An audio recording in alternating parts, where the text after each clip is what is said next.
ጤና ይስጥልን የተከበራችሁ ተመልካቾቻችን እንደምን ቆይታችኋል? ከሲዳማ ብሮድካስቲንግ ኮርፖሬሽን የሰዓቱን ዜናዎች ይዘንላችሁ ቀርበናል። ከዜናዎቹ ጋር ሰላማዊት ቲቦ ነኝ። በሀገር አቀፍ ደረጃ 563501 ተማሪዎች የ12ኛ ክፍል ሀገር አቀፍ መልቀቂያ ፈተና እንደሚወስዱ የትምህርት ሚኒስቴር አስታወቀ። የትምህርት ሚኒስትር ፕሮፌሰር ብርሃኑ ነጋ በአብርሆት ቤተ መጻሕፍት ተገኝተው የፈተና ሂደት አስጀምረዋል። ዘገባው የኢትዮጵያ ዜና አገልግሎት ነው። እድገት ዋይሶ እንደሚከተለው ታቀርበዋለች። የትምህርት ሚኒስትር ፕሮፌሰር ብርሃኑ ነጋ የፈተናውን ሂደት አስመልክተው ለመገናኛ ብዙሃን በሰጡት መግለጫም ፈተናው በበይነ መረብና በወረቀት እንደሚሰጥ አስታውቀዋል። የዘንድሮውን የ12ኛ ክፍል መልቀቂያ ፈተናን ከሚወስዱት አጠቃላይ ተፈታኝ ተማሪዎች ውስጥ 62 በመቶ የሚሆኑ በበይነ መረብ፣ ቀሪዎቹ ደግሞ በወረቀት እንደሚወስዱ ገልጸዋል። በዘንድሮ ዓመት ከፍተኛ የማጠናከሪያ ትምህርት በመሰጠቱ ከፍ ያለ ውጤት ይመዘገባል ተብሎ እንደሚጠበቅም ተናግረዋል። ወደ 62% ብቻ ነው ዘንድሮ በይነበረ የምናስፈትነው። አምና 25% ነበር፣ ዘንድሮ 60% ሆኗል። ተስፋ የምናደርገው በሚቀጥለው ዓመት ወደ ወረቀት አንመለስም ብለን ነው። ከተለያየ ቦታ ከምንሰማው ከትምህርት ቤቶች ከምንሰማው ከፍተኛ የሆነ የማጠናከሪያ ትምህርት በየትምህርት ቤቶች ሲሰጥ ነበር። በዚህ ዓመት በፊት ከነበረው ከፍ ያለ ውጤት ይገኛል ብለን ተስፋ እናደርጋለን። ለተፈታኞች በሙሉ መልካም እድል እንመኛለን። የዘንድሮ ፈተና ያለምንም ስርቆት ተማሪዎች በችሎታቸውና በብቃታቸው የሚፈተኑ መሆናቸውን ገልጸዋል። በዚህም በሀገር አቀፍ ደረጃ 563501 ተማሪዎች ፈተናውን እንደሚወስዱት አስታውቀዋል። እንደተለመደው ይሄ ፈተና ከምንም አይነት ስርቆት የጸዳ ተማሪዎች በችሎታቸው በብቃታቸው ፈተናውን አልፈው ልበ ሙሉ ሆነው ዩኒቨርሲቲ ተምረው ዩኒቨርሲቲ ሲጨርሱም ሀገራቸውን የሚያገለግሉ ወጣቶች እንዲሆኑ ነው የምንፈልገው። አዲስ ትውልድ ነው እየተፈጠረ ያለው። 563501 ተማሪ ነው በ6 ዙር የሚፈተነው። የአዲስ አበባ ትምህርት ቢሮ ኃላፊ ዶክተር ዘላለም ሙላቱ በከተማዋ 58309 ተማሪዎች የ12ኛ ክፍል መልቀቂያ ፈተናውን እንደሚወስዱ ገልጸዋል። በአዲስ አበባም የመልቀቂያ ፈተናው በአጠቃላይ ሙሉ በሙሉ በበይነ መረብ እንደሚሰጥ ተናግረዋል። እንደ አዲስ አበባ ከተማ አስተዳደር በአጠቃላይ በ4 ዙር 58309 ተማሪዎች ለፈተና ይቀመጣሉ ተብሎ ይታሰባል። በመጀመሪያ ዙር ላይ 16555 ተማሪዎች ለፈተና ተቀምጠዋል። ዛሬ በአጠቃላይ 131 ፈተና ጣቢያ ከ2000 በላይ ፈተና አስፈጻሚዎች የፈተና ስርዓቱን ዛሬ አስጀምረናል። በተያያዘ ዜናም በዘንድሮ የ12ኛ ክፍል መልቀቂያ ሀገራዊ ፈተና ላይ ከ26000 በላይ ተማሪዎች እንደሚፈተኑ የሲዳማ ክልል ትምህርት ቢሮ ገለጸ። የክልሉ ምክትል ርዕሰ መስተዳድርና የትምህርት ቢሮ ኃላፊ በየነ ባራሳ ብሔራዊ ፈተና በተሳካ መልኩ እንዲጠናቀቅ ሁሉን አቀፍ ቅድመ ዝግጅት መደረጉን አመልክተዋል። ብሔራዊ የ12ኛ ክፍል መልቀቂያ ፈተናም በመላው የክልሉ የፈተና ማዕከላት መስጠት ተጀምሯል። ታመነ አረጋ ያዘጋጀውን አመለወርቅ ቁሪሶ ታቀርበዋለች። በሀገር ደረጃ የሚሰጠው የ12ኛ ክፍል ብሔራዊ ፈተና የመጀመሪያ ዙር በበይነ መረብ የሚፈተኑ ተማሪዎች ፈተናውን እየወሰዱ መሆኑን የሲዳማ ክልል ምክትል ፕሬዝዳንትና የትምህርት ቢሮ ኃላፊ አቶ በየነ በራሳ ተናግረው በሁለቱም አማራጮች ለተማሪዎች ፈተና ለመስጠት ቅድመ ዝግጅት መደረጉን አንስተዋል። ስለ ፈተናው ደግሞ በተለየ ሁኔታ ዝግጅት ማድረግን ይጠይቃል። ፈተናው በሁለት ሞዳሊቲ ነው የሚሰጠው። በኮምፒውተር የሚሰጥና የሚፈተኑ ተማሪዎች አሉ። በወረቀትና በእርሳስ ደግሞ የሚፈተኑ ተማሪዎች አሉ።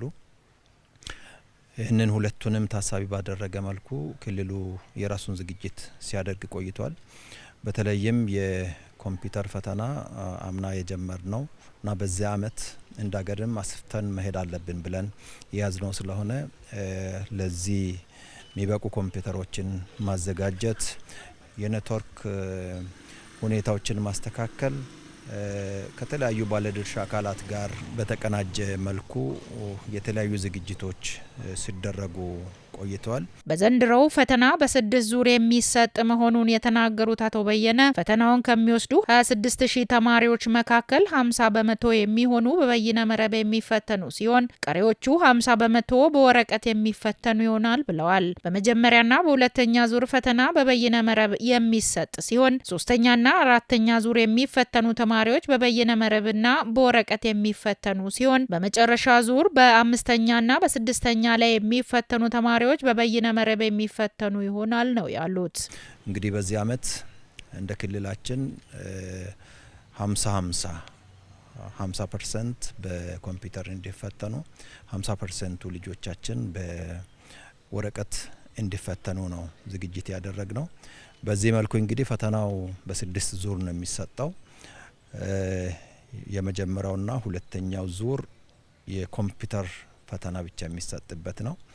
ሶስተኛውና አራተኛው በኮምፒውተርም በወረቀትም የሚፈተኑ ተማሪዎች የሚፈተኑበት፣ አምስተኛና ስድስተኛ ዙር ደግሞ የኮምፒውተር ፈተና የሚፈተኑ ተማሪዎች ብቻ የሚፈተኑበት ነው የሚሆነው። እንግዲህ በዛሬው ቀን በአጠቃላይ 11 ማዕከላት ናቸው።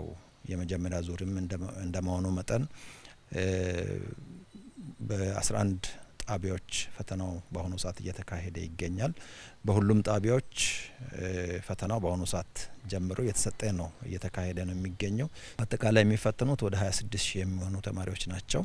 በዚህ አመት የምናስፈትናቸው 13000 ያህሉ በኮምፒውተር የሚፈተኑ፣ በተመሳሳይም 13000 ያህሉ ወረቀት የሚፈተኑ ተማሪዎች ናቸው። በሲዳማ ክልል 22 የፈተና ማዕከላት መዘጋጀታቸውን ያነሱት አቶ በየነ በፈተና ወቅት የመብራት መቆራረጥና የኔትወርክ ችግር እንዳይኖር አስፈላጊ ቅድመ ዝግጅት መደረጉን አንስተው በሌላ በኩል ፈተና በጀመረበት ወቅት አንድ ትምህርት ቤት የኔትወርክ መዘግየት መከሰቱንና ይህም ችግር ተፈቶ ተማሪዎች ፈተናውን መውሰድ መጀመራቸውን አንስተው የመብራት መቆራረጥና የኔትወርክ ችግር እንዳይኖር አስፈላጊ ቅድመ ዝግጅት ተደርጎ የዘንድሮ ተፈታኞችን ወደ ማስፈተን መገባቱን ተናግረዋል። ትንሽ የኔትወርክ መስተጓጎል የገጠመን በአንድ ትምህርት ቤት ነው። አዳሬ ሁለተኛ ደረጃ ትምህርት ቤት በሚባለው ነው።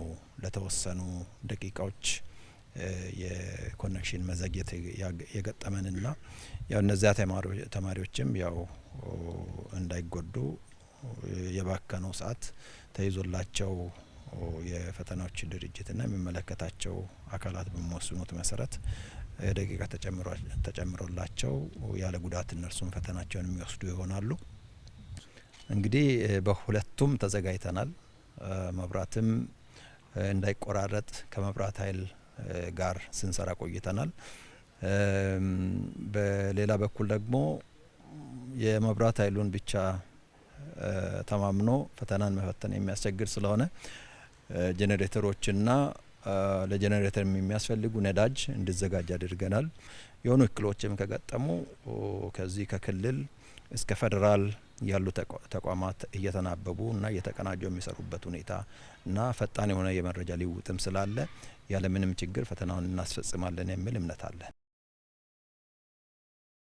ከዚሁ ርዕሰ ጉዳይ ሳንወጣ ሀገር የምትለወጠው በሀሳብ ነው፣ ሀሳብ ደግሞ በጥናትና በምርምር የሚገኝ ነው ሲሉ የሲዳማ ክልል ምክትል ርዕሰ መስተዳድርና የትምህርት ቢሮ ኃላፊ አቶ በየነ በራሳ ተናገሩ። የሐዋሳ መምህራን ትምህርት ኮሌጅ 4ኛውን ዓመታዊ የምርምርና ጥናታዊ ጽሑፎች ሲምፖዚየም አካሂዷል። ማራማዊት ብጻተ ተጨማሪ አላት። የሲዳማ ክልል ምክትል ርዕሰ መስተዳድርና የትምህርት ቢሮ ኃላፊ አቶ በየነ በራሳ መሰል የጥናትና ምርምር ስራዎችን የማቅረቢያ ሲምፖዚየሞች የማይቋርጡ የሁልጊዜ ክንዋኔዎች መሆናቸውን አስገንዝበዋል። የሚቀርቡት የጥናት ውጤቶች በስራ ላይ የሚውሉ የትምህርት ጥራትን ለማሻሻል አስተዋጽኦ የሚያደርጉና ማህበረሰብን የሚለውጡ መሆን እንዳለባቸው አጽንኦት ሰጥተው አሳስበዋል። ሀገር የምትለወጠው በሀሳብ ነው። ሀሳቦች ደግሞ በጥናትና በምርምር ላይ የተደገፉ አዋጭነታቸው በተለያዩ ሀገሮች ተሞክሮ ያመጡት ለውጥ እና ከኛ ነባራዊ ሁኔታ ጋር ያለውን ሁኔታ ተጨባጭ ሁኔታን በማረጋገጥ በጥናት ቼክ በማድረግ እነዚያን ነገሮች አጥንቶ ለጥናት ፐርፐዝ ብቻ ሳይሆን በተግባር ላይ የሚውልበትን ሁኔታ በማመቻቸት በዚህ ሂደት ውስጥ ነው ለውጥ ሊመጣ የሚችለው። ስለዚህ በተቋማቱ የሚያስተምሩ ምሁራን ዜጎችን የማስተማር ሀገርን የመለወጥ ለሀገር የሚበቁ ዜጎችን የማፍራት ተልዕኮ የተሰጣቸው እንደመሆናቸው መጠን ሚናቸው ላቅ ያለ በመሆኑ ይህንን በመገንዘብ በየጊዜው የሚታደርጉት ጥናት ምርምር ለሀገር ያለው ፋይዳ ትልቅ መሆኑን እንገነዘባለን። እንግዲህ በዚህ ሁኔታ በየጊዜው የሚመጡ ሀሳቦችን እየወሰድን አዋጭነታቸውን እያየን በስራ ላይ እያዋልን ወደፊት መራመድ ከቻልን ምናልመውን የምናስበውን የሀገር ለውጥ ማረጋገጥ እንደሚቻል እኛ እርግጠኞች ነን። ስለዚህ ይሄ ስራችሁ የሚቆም የሚቋረጥ ሳይሆን የሁል ጊዜም ስራችሁ መሆኑን አውቃችሁ ሁሉም እንድትመራመሩ ለህዝብ ለውጥ፣ ለኑሮ መሻሻል፣ ለሀገር ብልጽግና የሚሆኑ ሀሳቦችን እያቀረባችሁ በእነዚህ ሀሳቦች ላይ ደግሞ የማያቋርጥ ውይይት ምክክር እያደረጋችሁ ይህንን ኃላፊነታችሁን በአግባቡ እንድትወጡ በተጨማሪ አደራ ማለት ፈልጋለሁ። የሐዋሳ መምህራን ትምህርት ኮሌጅ ዲን ዶክተር ንጋቱ ተዋሻ በበኩላቸው የጥናትና ምርምር ስራዎች በዚህ መልኩ መቅረባቸው ግኝቶችን ለሚመለከታቸው ባለድርሻ አካላት በቀላሉ ለማድረስ እንደሚጠቅም ገልጸዋል። አክለውም በሲምፖዚየሙ የቀረቡት ጥናቶች መነሻ ያደረጉት መሬት ላይ ያለን ችግር መፍታትን ሲሆን በዚህ ረገድ ኮሌጁ ከክልሉ መንግስት ጋር በቅንጅት እየሰራ መሆኑን አስታውቀዋል። የክልል መንግስት በኮሌጅ ደረጃ የሚሰሩ ጥናቶችን በሚመለከት በዚህ ኤሪያ ጥናቶች ይሰሩ የሚል ምክር ሀሳቦችንም ያቀርባል። አንዳንድ ጊዜ ችግሮች በማንም ይለዩ ችግሮቹ መፍትሄ ቢቀርብባቸው ያላቸው ፋይዳ ምን ያህል ነው የሚለውን ኤክስፐርቶች ናቸው የሚገመግሙት ማለት ነው። ስለዚህ የሚጠኑ ጥናቶች መጀመሪያ ምክር ሀሳቡ ራሱ የጥናት ምክር ሀሳብ ራሱ ሲቀርብ ከሆነ ችግር ነው የሚነሳው ማለት ነው። ችግር መለየት አለበት። ያ የተለየው ችግር የትምህርት ችግር ነው፣ የጤና ችግር ነው፣ የላይቭሊሁድ ችግር ነው፣ የምን ችግር ነው? ችግሩ ምንነቱ መለየት አለበት ማለት ምክር ሀሳቦች ናቸው የሚቀርቡት።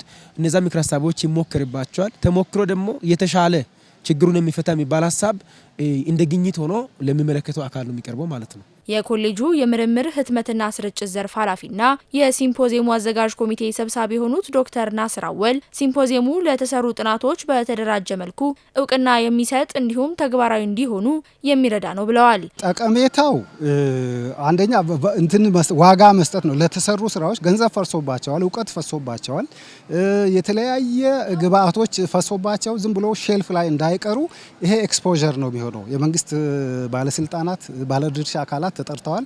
ይህንን ያያሉ። ከኛ ጋር ደግሞ በመተባበር ከሪሰርቾቻችን ጋር በመተባበር ይህን ወደ ተግባር ለመቀየር ትልቅ መድረክ ነው የሚሆነው። ከጥናታዊ ጽሁፍ አቅራቢዎች መካከል አንዱ የሆኑት ዶክተር መንግስቱ ቡርቃ የቀረቡት ጥናታዊ ጽሁፎች ለማህበረሰብ ጥቅም እንዲውሉ መስራት ያስፈልጋል ሲሉ አስተያየታቸውን ሰጥተዋል። እንደዚህ አይነት ሪሰርች ፋንዲንጎች ማቅረብ ለማህበረሰብ አቀፍ አገልግሎት ጥሩ ግብአት የሚሆኑ ፋይንዲንጎች የሚቀርቡበት ይሆናል። እንደዚህ አይነት ሲምፖዚየሞች እኛ አሁን 4ኛ ዙር እያዘጋጀን 4ኛ ዙር ሲምፖዚየም ሪሰርች ሲምፖዚየም ላይ ነን። በዚህ ሲምፖዚየም ብዙ አይነት መማር ማስተማር ሂደት ላይ ብዙ አስተዋጽኦ ያላቸው ሪሰርች ፋይንዲንጎች ይቀርባሉ። ወደ ሌሎች ዜናዎች ስናመራ በሰባተኛው ጠቅላላ ምርጫ ውጤት መሰረት የሚዋቀረው የሕዝብ ተወካዮች ምክር ቤት የኢትዮጵያ ሀገራዊ ለውጥ የፈጠረውን የብልጽግና ጉዞ የማስቀጠል የሕዝብ አደራ እንዳለበት በሕዝብ ተወካዮች ምክር ቤት የተለያዩ የቋሚ ኮሚቴ ሰብሳቢዎች ገለጹ። ግንቦት 24 2018 ዓመተ ምህረት የተካሄደው የኢትዮጵያ ጠቅላላ ምርጫ ተከትሎም በመጪው መስከረም ወር አሸናፊው የብልጽግና ፓርቲ አዲስ መንግስት እንደሚመሰረት ይጠበቃል። ክሩቤል ፈለቀ ተጨማሪ አለው። የህዝብ ተወካዮች ምክር ቤት አባላት ሁሉን አቀፍ ነፃ ቀጥተኛ ትክክለኛ በሆነና ድምጽ በሚስጥር በሚሰጥበት ስርዓት በየ5 ዓመቱ በህዝብ እንደሚመረጡ የፌዴሪ ህገ መንግስት አንቀጽ 54 ላይ በግልጽ ተመላክቷል። የምክር ቤቱ አባላትም የመላው ህዝብ ተወካዮች በመሆናቸው ተገዥነታቸው ለህገ መንግስቱ ለህዝቡና ለህሊናቸው ብቻ መሆኑን በህዝብ ውክልና የክትትልና የቁጥጥር ኃላፊነት እንደተሰጣቸው የተቀመጠ ሲሆን በህገ መንግስቱ አንቀጽ 58 መሰረት የህዝብ ተወካዮች ምክር ቤት የሚመረጠው ለ5 ዓመታት ሆኖ የሥራ ዘመኑም ከማብቃቱ ከአንድ ወር በፊት አዲስ ምርጫ ተካሂዶ ይጠናቀቃል። ግንቦት 24 ቀን 2018 ዓ.ም የተካሄደውን የኢትዮጵያ ጠቅላላ ምርጫ ተከትሎም በመጪው መስከረም ወር አሸናፊው የብልጽግና ፓርቲ አዲስ መንግስት እንደሚመሰርት የሚጠበቅ ሲሆን ስድስተኛው የህዝብ ተወካዮች ምክር ቤት 5ኛ ዓመት የሥራ ዘመንም በዚህ ዓመት የሚጠናቀቅና በመጪው መስከረም አዲሱ የህዝብ ተወካዮች ምክር ቤት የሚቋቋም ይሆናል። በምክር ቤቱ የፕላን በጀትና ፋይናንስ ጉዳዮች ቋሚ ኮሚቴ ሰብሳቢ ደሳለኝ ወዳጄ እንዳሉት ሰባተኛው ጠቅላላ ምርጫ የዜጎችን የልማት የሰላምና የመልካም አስተዳደር ጽኑ ፍላጎት አስመስክሯል።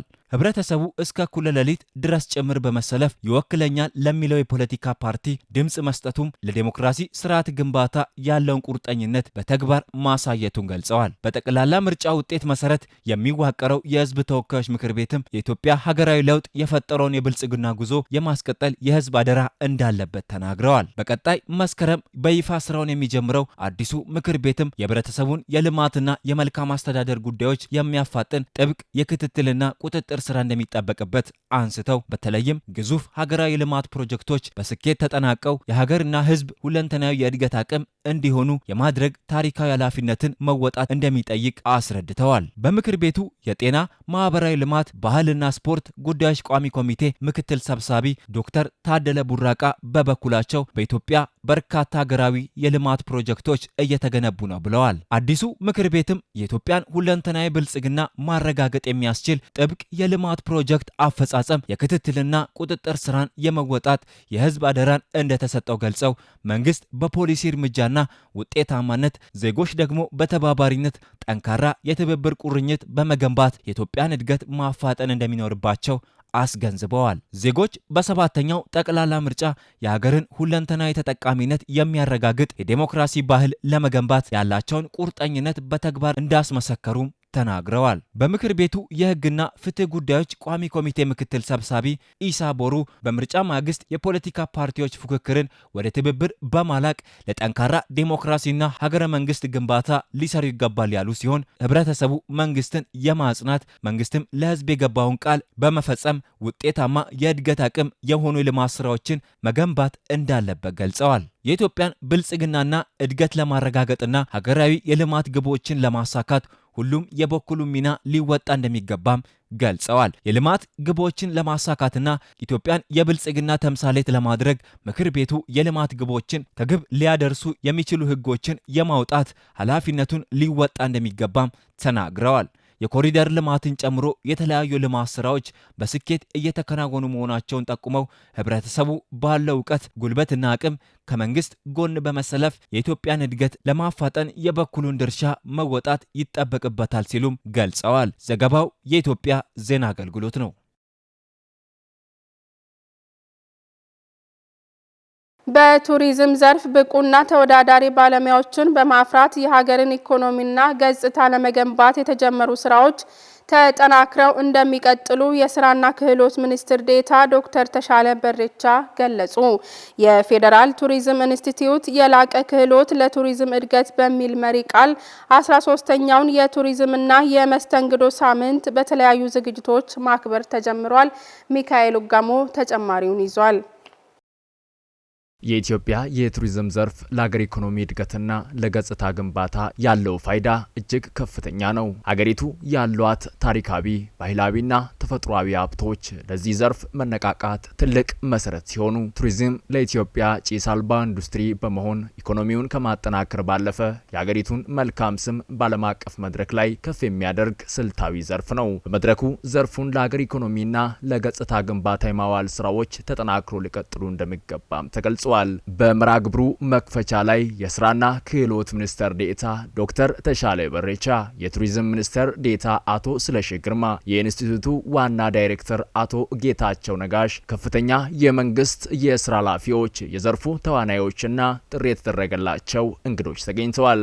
የስራና ክህሎት ሚኒስትር ዴኤታ ዶክተር ተሻለ በረቻ በወቅቱ ባደረጉት ንግግር መንግስት በቱሪዝም ዘርፍ ውጤታማና ብቁ የሰው ኃይል ለማፍራት ሰፊ የሪፎርም ስራዎች ማከናወኑን ገልጸዋል። ይህንን ማሻሻያ ተከትሎም የፌዴራል ቱሪዝም ኢንስቲትዩትን የማጠናከር ስራ የተሰራ ሲሆን ተቋሙ ባለፉት ዓመታት በተለያዩ የቱሪዝም መስኮች ብቁና ተወዳዳሪ ባለሙያዎችን ማፍራት መቻሉን ጠቁመዋል። ኢንስቲትዩቱ ከመደበኛ ትምህርት በተጨማሪ አጫጭር ስልጠናዎችን በመስጠት ለበርካታ ዜጎች መድረስ መቻሉን ያነሱት ሚኒስትር ዴኤታው በዚህም ለብዙዎች የስራ ዕድል የፈጠረ መሆኑንም አስገንዝበዋል። በዘርፉ ለሀገር ውስጥ ብቻ ሳይሆን ለውጭ ሀገራት ገበያም ተወዳዳሪ መሆን የሚችል የሰው ኃይል እየፈራ ይገኛል ያሉ ሲሆን ይህ ተግባር ይበልጥ ተጠናክሮ ሊቀጥል ይገባልም ብለዋል። ቱሪዝም ካለው ከፍተኛ የኢኮኖሚ ጠቀሜታ ባሻገር ለሀገር ገጽታ ግንባታ ትልቅ ሚና እንዳለው ጠቅሰው በቀጣይም የአገልግሎቱን ጥራት በማረጋገጥ ረገድ በልዩ ትኩረት መስራት ይገባል ብለዋል። የቱሪዝምና መስተንግዶ ሳምንት መከበሩ የስራ ገበያውንና የሰለጠነ የሰው ኃይል በቀጥታ ለማገናኘት እንዲሁም ዘርፉን ይበልጥ ለማሳደግ የሚረዱ ጠቃሚ ግብዓቶችን ለመሰብሰብ ትልቅ ሚና እንዳለው ገልጸዋል። የፌዴራል ቱሪዝም ኢንስቲትዩት ዋና ዳይሬክተር አቶ ጌታቸው ነጋሽ በበኩላቸው ተቋሙ በዘርፉ በርካታ ባለሙያዎችን በማፍራት ለኢንዱስትሪው እድገት የበኩሉን ከፍተኛ አስተዋጽኦ እያበረከተ እንደሚገኝና በቀጣይ ይህንን ተግባሩን አጠናክሮ እንደሚቀጥል አረጋግጠዋል። የዘንድሮው የቱሪዝምና መስተንግዶ ሳምንትም ኢንስቲትዩቱን ይበልጥ ውጤታማ ሊያደርጉ በሚችሉና ዘርፉን በሚያሳድጉ የተለያዩ መርሃ ግብሮች እንደሚከበርም ገልጸዋል። የኢትዮጵያ ዜና አገልግሎት የመረጃው ምንጫችን ነው። መንግስትና ህዝብ የተጣለባቸውን ኃላፊነት በአግባቡ ለመወጣት ራስን በስልጠናና ክህሎት ማብቃት እንደሚገባ የሲዳማ ክልል የመሬት አስተዳደርና ኢንቨስትመንት ቢሮ ገለጸ። ቢሮው ለሰራተኞች የሪፎርም አተገባበርና በተያያዥ ርዕሰ ጉዳዮች ላይ የአቅም ማጎልበቻ ስልጠና ሰጥቷል። ኤርሚያስ ሰንበቶ ዝርዝር ዘገባ አለው። ቢሮው ከተመሰረተ 1 ዓመት ቢሆንም ተቋሙ ለህብረተሰቡ በርካታ አገልግሎቶችን ሰጥቷል። እስካሁን ባለው ስራ ክፍተቶችን በመፈተሽ ለቢሮ ባለሙያዎች የሪፎርምና የአቅም ግንባታ ስልጠና እየሰጠ መሆኑን የሲዳማ ክልል መሬት አስተዳደርና የኢንቨስትመንት ቢሮ ኃላፊ አቶ ፍቅረ ኢየሱስ አሸናፊ ገልጸዋል። ቢሮን ከሳይዲሮ ታንታናንቲዮ ቢሮቲ ቆቆው ግዶ ዋንቴ ኡይታ ቢሮ ባግዶ ሚተተና ጃዋቴ ምንም እንኳን ቢሮ ከተመሰረተ 1 ዓመት ቢሆነውም ተቋሙ በርካታ አገልግሎቶችን ለህዝቡ አበርክቷል። በባለፈው አገልግሎቶቻችን ጥሩና መሻሻል ያለበት ስራ ከገመገምን በኋላ ለባለሙያዎቻችን የአቅም ግንባታ ስልጠና እንደሚያስፈልግ ተነጋገርን። በዚህም መሰረት ዛሬ ጀምረናል። ስልጠናው የባለሙያዎቻችን መብትና ግዴታ በግልጽ አስቀምጧል። ተግቶ የሰራ ይሸለማል። ነገር ግን በስራው የሚቀልድና ለህዝቡ ብቁ አገልግሎት ያልሰጠ ከቃል ማስጠንቀቂያ እስከ መባረር ድረስ ቅጣት አለው። ቢሮ በቀጣይነት ወረቀት አልባ አገልግሎቶችን ለመስጠት በመሶብ አንድ ማዕከል ለህዝቡ ቀልጣፋ አገልግሎቶችን ለመስጠት ዝግጅት ማጠናቀቁን አቶ ፍቅረ ኢየሱስ ተናግረዋል። ዲጂታል ክቲው አገልግሎት አቴ ሚቴ መሬርሽራ መሶብ ሚቱ መሬርሽራ አቴቲ ቢሮን ከፈፋታይ ነው። ቢሮ በቀጣይነት የወረቀት አልባ አገልግሎቶችን ለመስጠት ዝግጅቱን አጠናቋል። ለዚህም እንዲረዳን የበቃ ባለሙያ እየፈጠርን እንገኛለን። አገልግሎቶቻችንን ለማዘመን ከቀጣይ ዓመት ጀምሮ በመሶብ አንድ ማዕከል አገልግሎት እንጀምራለን። አገልግሎታችንን ፈጣን በፈጠራም እየታጀበ እንደሚሆን አንጠራጠርም። ለህዝብ አገልግሎት ሰጪው ባለሙያዎች በመሆናቸው ባለሙያዎች ብቁ እንዲሆኑ በየጊዜው የአቅም ግንባታ ስልጠና እየሰጠ መሆናቸውን የቢሮ ምክትል ኃላፊና የአስተዳደርና ፋይናንስ ዘርፍ ኃላፊው አቶ ዘርፉ ዘውዴ ገልጸዋል። ሎ ዋተማኖ ዳጋው ከቢራ ዳጋው ዋተማኖ ገሩን ዋንተ ፍራሲሳው ዋንተ አውታት ይወገየት አገልግሎት ሰጪ ባለሙያዎች በመሆናቸው ስለዚህ የበቃ ባለሙያ እንደሚያስፈልገን ተረዳን። ስለዚህ ቢሮ የአገልግሎት ማዕከል በመሆኑ ለህዝብ ቀልጣፋ አገልግሎት ለመስጠት የበቁ ባለሙያዎች እየፈጠርን እንገኛለን። ለውጥ በአንድ አይመጣም። እኛም በየጊዜው ባለሙያን ያማከለ ስልጠና እየሰጠን ነው። ለህዝብ የሚሰጡትን አገልግሎቶች ከዚህ በፊት ካለው ለማዘመን በቂ ግንዛቤ ማግኘታቸውን የስብሰባ ተሳታፊዎች ተናግረዋል። ሎሳሲን ጮፎሌንቲኒ ዋንተ ሰጋሩን አሃሲሳ ሲታ ባለሙያው በስራው ላይ ብቁ ካልሆነ ቅጣት እንዳለው ተረድተናል። ትጉ ሰራተኛ ከሆነ ግን በዛውም ልክ ሽልማት እንዳለው ከስልጠናው ተምረናል። በአጠቃላይ ስልጠናው ለቀጣይ አገልግሎትና ስራዎቻችን ጠቃሚ ነው ብለን እናስባለን። ዋንታ ተረዳጋሪ አዮቲ ተነዋንተን ማጋዲ ውሞሮቲ ለፍጣ ሰዳን ደሞ ይታውታ ቢሮ ብዙ ባለሙያዎች የሚመጡበት በመሆኑ ብቁ ባለሙያ ያስፈልጋል። ህዝቡንም በአገልግሎት ለማስደሰት ቁርጠኛና የሰለጠነ የሰው ኃይል እንደሚያስፈልግ ከስልጠናው ተረድተናል። ወጣቶች ከጥገኝነት ተላቀው በተፈጠሩ የስራ ዕድሎች ተጠቃሚ እንዲሆኑ እየሰራ መሆኑን የይርጋለም ከተማ አስተዳደር ገለጸ። በእንስሳትና በአሳ ልማት ዘርፍ የተሰማሩ ወጣቶች አበረታች ውጤት እያዩ መሆናቸውን ለኤስቢሲ ተናግረዋል። ዳንኤል እርባቶ ያዘጋጀውን ዘገባ ቆንጅታ አየለ እንደሚከተለው ታቀርበዋለች። የህብረተሰቡን ተጠቃሚነት ለማረጋገጥ በታቀደው መሰረት የስራ አጥ ወጣቶችን ተጠቃሚ ለማድረግ ዘርፈ ብዙ ስራ እየተሰራ መሆኑን የይርጋለም ከተማ አስተዳደር ገለጸ። የክልሉ መንግስት በቀረጸው ኢኒሼቲቭ አቅጣጫ መሰረት በማድረግ ባሉን ውስን መሬት ምርታማነትን በሚጨምር መልኩ የከተማዋን ስራ አጥ ወጣቶችን በእንስሳትና በአሳ ልማት ተሰማርተው ተጠቃሚ እንዲሆኑ ማስቻሉን የይርጋለም ከተማ አስተዳደር ከንቲባ አቶ እምባቆም ጴጥሮስ ገልጸዋል። ጊዜንና ቦታን መሰረት በማድረግ የእንስሳት ልማትን ከማሳለጥን ባሻገር ገበያን ለማረጋጋት ዘመናዊ በሆነ መንገድ እየተሰራ መሆኑን የገለጹት ከንቲባው በአሁኑ ጊዜ በይርጋለም ከተማ አስተዳደር ስር ካሉት ከከብትና ከንብ እርባታ በተጨማሪ የአሳ እርባታ መጀመሩን አንስተው አሳ ከሀይቅ ብቻ ይወጣል የሚለው አስተሳሰብን በመቀየር የአሳ እርባታ ልማት በመንደር በማስጀመር በአሁኑ ሰዓት ከክልሉ አልፎ ለሌሎችም ምርትና ጫጩቶችን ለመላክ ታቅዶ እየተሰራ መሆኑን ተናግረዋል። የይርጋለም ከተማ አስተዳደር የእንስሳትና አሳ ሀብት ልማት ጽሕፈት ቤት ኃላፊ አቶ ተፈሪ ጨፍቄ በበኩላቸው ክልላችን በእንስሳት ልማት ላይ ሰፊ ስራ የተሰራበት መሆኑን አንስተው እንደ ይርጋለም ከተማ አስተዳደርም መንግስት ባስቀመጠው 5 ኢኒሼቲቮችን በመከተል